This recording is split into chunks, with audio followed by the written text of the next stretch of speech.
Greetings from Highlights from the Hill. Well, good afternoon, brothers and sisters. We greet you with Jesus' joy as we embark upon the lessons for February the 18th, 2024, entitled Facing Great Danger. I am Charles Lee, Associate Minister here at Liberty Hill Baptist Church, where my great servant leader, Pastor Roy V. Elliott, is pastor here. Amen. And so our key verse is, my God had sent his angels and had shut the lion's mouth, and they have not hurt me, for as much as before him innocency was found in me, and also before thee, O king, have I done no hurt. That is Daniel chapter 6, verse 22. Our lesson aims, as a result of experiencing this lesson, you should be able to do the following.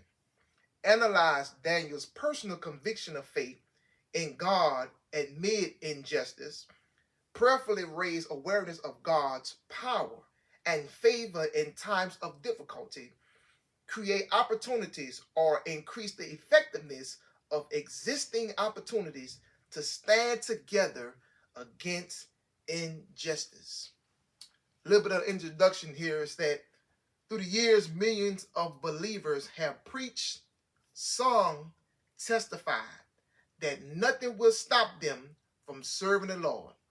Yet, disagreements over matters that have little, if anything, to do with faith have split congregations and caused irreparable damage to their fellowship and ministry. If small wins of selfish ambitions can so easily cause us to lose sight of our faith in God, then what will we do if threatened with imprisonment or intense suffering? The prophet Daniel, he faced this challenge when Darius the Medes' inflated ego motivated him to enact a law declaring himself as the only God that the people could recognize for 30 days. Daniel's response was to defy this order and stand firmly on his faith in God. Modern believers would do well to follow his example of faith and commitment despite the personal cost.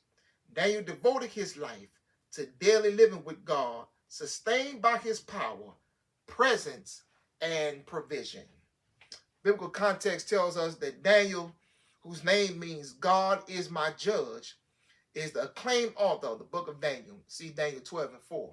Jesus affirmed Daniel's authorship of the book in Matthew 24:15 and in Mark 13, verse 14.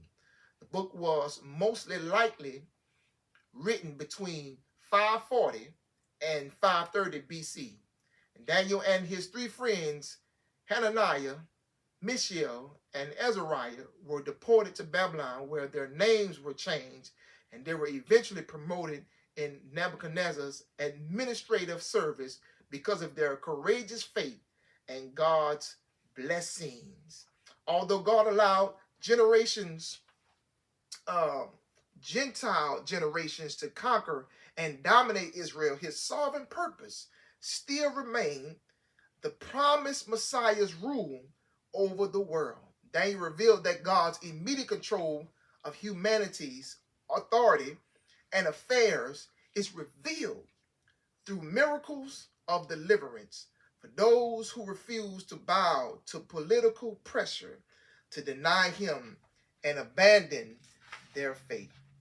So our first, as we look at the analysis of the biblical text, a defiant faith. A defiant faith. Daniel 6, verses 10 through 11, verse 14 and 16.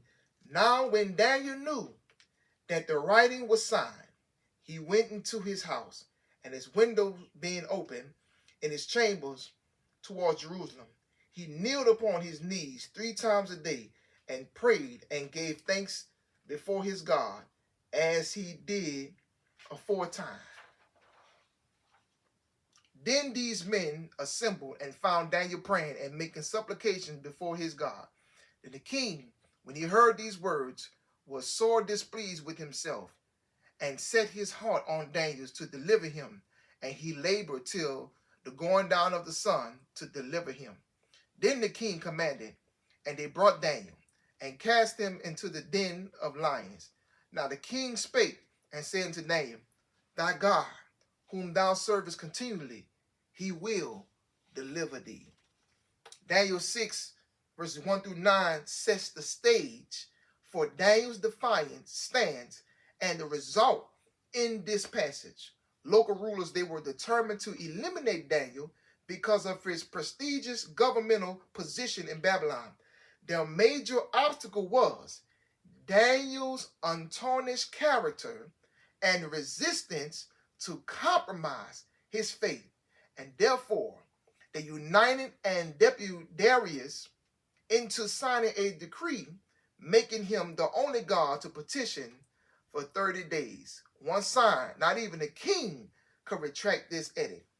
Daniel was aware that he'd been set up and responded by publicly continuing to petition daily, pray, and thank God as he had faithfully done in the past. So our second outline here is a vindicated faith. A vindicated faith. Daniel chapter 6, verses 19 to 23, 26 through 27. Then the king arose very early in the morning, and went in haste unto the den of lions. And when he came to the den, he cried with a lamentable voice unto Daniel. And the king spake and said to Daniel, O Daniel, servant of the living God, is thy God, whom thou servest continually, able to deliver thee from the lions? Then said Daniel unto the king, O king, live forever. My God has sent this angel, and has shut the lions' mouth, that they may have not hurt me. For as much as before him innocency was found in me, and also before thee, O king, have I done no hurt. Then was the king exceedingly glad for him, and commanded that they should take Daniel up out of the den. So Daniel was taken up out of the den, and no manner of hurt was found upon him, because he believed in his God. I make a decree that in every dominion of my kingdom men tremble and fear before the God of Daniel, for he is the living God, and steadfast forever, and his kingdom that which shall not be destroyed, and his dominion shall be even unto the end. He delivered and rescued, and he worked signs and wonders in heaven and in earth, who had delivered Daniel from the power of the lions. Amen. Amen. We see here in our second outline, following a restless night, Darius got up early the following day to determine Daniel's fate. Verse 19, his lamentable question may have been rhetorical, because he most likely expected worse. His question concerned whether Daniel's God had delivered Daniel, since he faithfully and continually served him. Daniel's unexpected response proved that his God indeed lives and can deliver. Daniel explained that God sent an angel, a theophany, to shut the lion's mouth to prevent his being harmed because of his innocence of the charges against him. Daniel's emphasis on "my" denotes the personal nature of his walk with God and his confidence in God's faithfulness towards those who trust him. Amen. Listen, this lesson, it presents a vital spiritual principle that enables believers to face instant and injustice and popular trends or other challenges or threats to faith and well-being. First, it is essential to maintain daily communion with God through prayer. Second, believers must maintain an intimate and obedient relationship with God.